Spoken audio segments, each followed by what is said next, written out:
It's not simple on all levels. And therefore, that is what the function, first level function of the Torah is to be an instruction manual on how to live our lives well, righteously on a psychological level, an emotional, on a spiritual level. That's the first idea of Torah. But it's much deeper. That's what we're going to see tonight. It's much deeper. Okay? So I want you to look at your first source here. Does anyone know, first of all, when do we get the Torah? When do we get the Torah? On Mount Sinai, okay? The Jews are in the desert, and we come to Mount Sinai, and there we hear God speak to us, okay? The incredible moments, the pinnacle of Jewish history.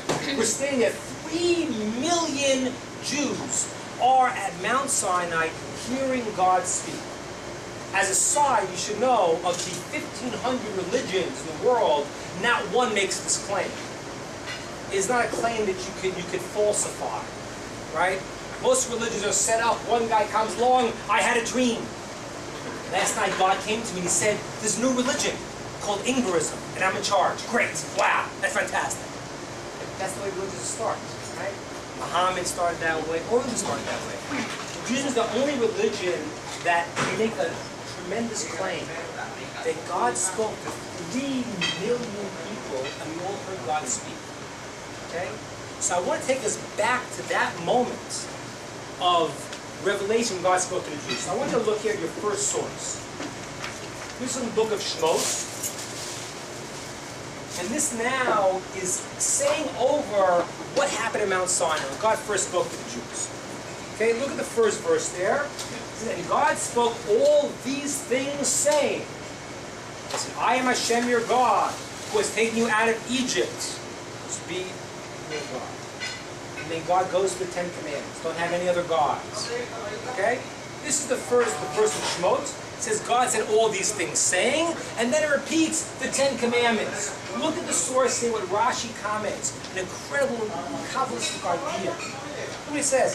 It says all of these things. What does it mean that God said all of these things, and then it lists the things? Don't talk like that. Talk normal. In New York, talk normal. Listen to me, it's Preston. Talk normal. Talk normal. Come on, talk normal. Sound like to me. So, sorry about that. So, but Rashi's saying, speak properly. Don't tell me God said all of these things and tell me. Just that God said X, Y, and Z. God said Commandment 1, Commandment 2, Commandment 3. Why say God said all of these things saying, Commandment 1, don't say that. Look at Rashi. All these things. Let's read and start. This teaches us that God spoke all 10 commandments in one utterance. He said the whole 10 commandments in one sound, which is impossible for human beings to do. A person can't do that. If so, why does the text then repeat the commandments afterwards? To teach you that God repeated the commandments individually. So what happened? God first said, why does it say God said all of these things? Because he first said the 10 commandments in one sound, which we can't understand. Right? 10 sentences in one sound you can't understand. And then he repeated it individually. Okay? That's what it says. Now, let's be honest. Let's think about it. He said the Torah was what? An instruction book. Okay? Imagine you want to speak to your child. You want to give instructions on how to live their lives. And you say, son, come here. I want to share with you the most important ideas in the world. Come here. Listen close to what I have to say. Ready? You listening closely, son? It's an instruction book. You ready? Here it is. Did you get that? You didn't say, let me say it again, son. You got it now? No, still don't get it. Okay, I'll spell it out for you. Commandment 1, 2, 3, 4, 5. Why in the world would God say the commandments in one sound? We couldn't understand it. Right? He says it in one sound, we can't understand it. And then he repeats it for us. So just say it straight. Tell me all the commandments. Why do you say it in one sound? Mind-boggling. Any other question? This is question number 1 tonight. Again, the question is, if God is going to say the commandments in one sound, which you can't understand, and then he's going to repeat it afterwards, Don't say it in one sound. Tell me the commandments individually. I'm a person. I can't understand 10 commandments in one sound. So why in the world did God say it in one sound and then afterwards repeat it? Just say it straight. Question number 1. Okay, someone? Yeah. Okay, that could be. Repeat it. He said to prove he's the only one. In other words, it's something that people can't do. No human being could do that. So maybe to show that he has a completely different power than any individual. It's a good idea. I'll get back there. Very good. Okay. Now,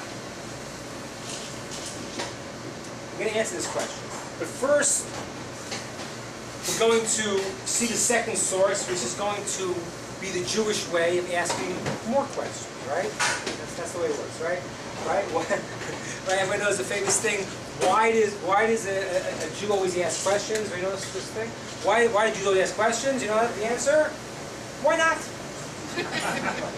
That's what we do. We ask questions. So now I want to go to the second source. The second source now, we're going to look at it, and we're going to try now to ask some more questions, and then we're going to try it all together.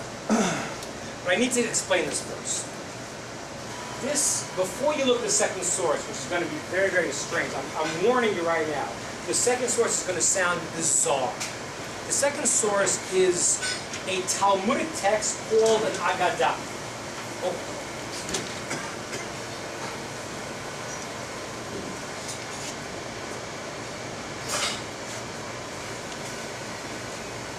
Aleph, Gimel, Dalet. The second source is called an Agadah.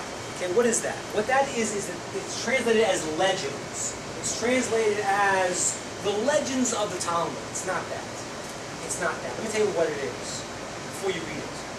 The Agadah is the deep mystical ideas of the Talmud that the sages didn't want you to understand so simply.